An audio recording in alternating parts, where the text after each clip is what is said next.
அந்த காலத்துல அங்குலன்னு ஒரு வேடம் இருந்தான். மனுஷன் பயங்கரமான ஆளு. அவன் கண்ணுல எந்த மிருகம் மாட்டினாலும் தப்பிக்கவே முடியாது. சாதுவான பிராணியா இருந்தா கூட விட மாட்டான், போட்டு தள்ளிடுவான். அப்படிப்பட்ட ஒரு வேடனுக்கும் அந்த எம்பெருமான் அருள் புரிஞ்சார்னா பாத்துக்குங்களேன். ஒரு நாள் என்ன ஆச்சுன்னா, அங்குலன் வழக்கம் போல காட்டுக்குள்ள போய் வலையெல்லாம் விரிச்சிட்டு காத்துக்கிட்டு இருந்தான். ஆனா அன்னைக்குன்னு பார்த்து ஒரு சின்ன அணில் குட்டி கூட கண்ணில் படல.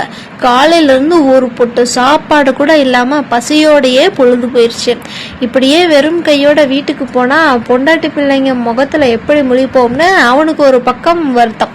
சரி, இன்னைக்கு நைட்டு இங்கேயே ஏதாச்சும் ஒரு மரத்து மேல தங்கிட்டு நாளைக்கு காலையில ஏதாச்சும் வேட்டையாடிட்டு போகலாம்னு முடிவு பண்ணான்.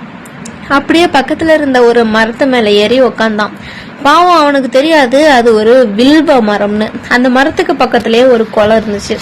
நைட்டு நேரத்துல ஏதாச்சும் மிருகம் தண்ணி குடிக்க வரும், அப்போ அடிச்சிடலான்னு நினைச்சுக்கிட்டு தோல்ல இருந்த வில்ல எடுத்து தயாரா வச்சுக்கிட்டு குளத்தையே உத்து பார்த்துக்கிட்டு இருந்தான். ஆனா மரத்தோட கிளைங்க மறைச்சதுனால குளம் சரியா தெரியல. சரி, இன்னும் கொஞ்சம் உயரத்துக்கு போய் பார்த்தா நல்லா தெரியுமேன்னு நினைச்சு உயரத்துக்கு போனான். அங்கேயும் இலங்கைய மறைக்கவே முன்னாடி இருந்த இலைகளை எல்லாம் ஒவ்வொன்னா பறிச்சு கீழே போடுறான். அவன் போட்ட இலங்கையெல்லாம் நேரா கீழே இந்த ஒரு சிவலிங்கத்துக்கு மேல போய் விழுந்துச்சு. இப்ப குளம் தெளிவா தெரிஞ்சுது. நேரம்தான் ஓடிச்சு தவிர ஒரு எலி கூட தண்ணி குடிக்க வரல. அந்த நேரத்துல அங்குலனுக்கு தூக்கம் கண்ணை சொக்குது.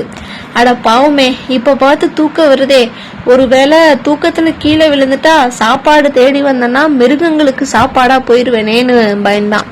தூக்கத்தை விரட்டுறதுக்காக என்ன பண்ணலாம்னு யோசிச்சவன் சும்மா இருக்காம மரத்துல இருந்த வில்வ இலைகளை பறிச்சு ஒவ்வொன்னா கீழே போட ஆரம்பிச்சான். அதுவும் நேரா அந்த லிங்கத்து மேலேயே விழுந்துச்சு. விடிஞ்சு போச்சு. ஆனா ஒரு மிருகம் கூட சிக்கல. பகல் முழுக்க பட்டுதே, ராத்திரி முழுக்க தூக்கம் இல்லாம வெறும் கையோட வீட்டுக்கு திரும்பினான். ஆனா அன்னைக்கு சிவராத்திரின்னு அவனுக்கு தெரியாது. தெரியாமலே அவன் செஞ்ச அந்த வில்வ அர்ச்சனையும் பசியோட இருந்த அந்த விரதத்தையும் தூங்காம இருந்த அந்த சிவராத்திரி விழிப்பையும் அந்த ஈசன் ஏத்துக்கிட்டாரு. அவன் செஞ்ச அந்த சின்ன செயலுக்கு பலனா சிவகணங்கள்ல ஒருத்தனா ஆகுற பாக்கியம் அவனுக்கு கிடைச்சது. இதுல இருந்து என்ன தெரியுதுன்னா, நாம தெரிஞ்சு செஞ்சாலும் சரி, தெரியாம செஞ்சாலும் சரி, ஒரு நல்ல விஷயத்த செஞ்சா அதுக்கான பலன் கண்டிப்பா நமக்கு வந்து சேரும்.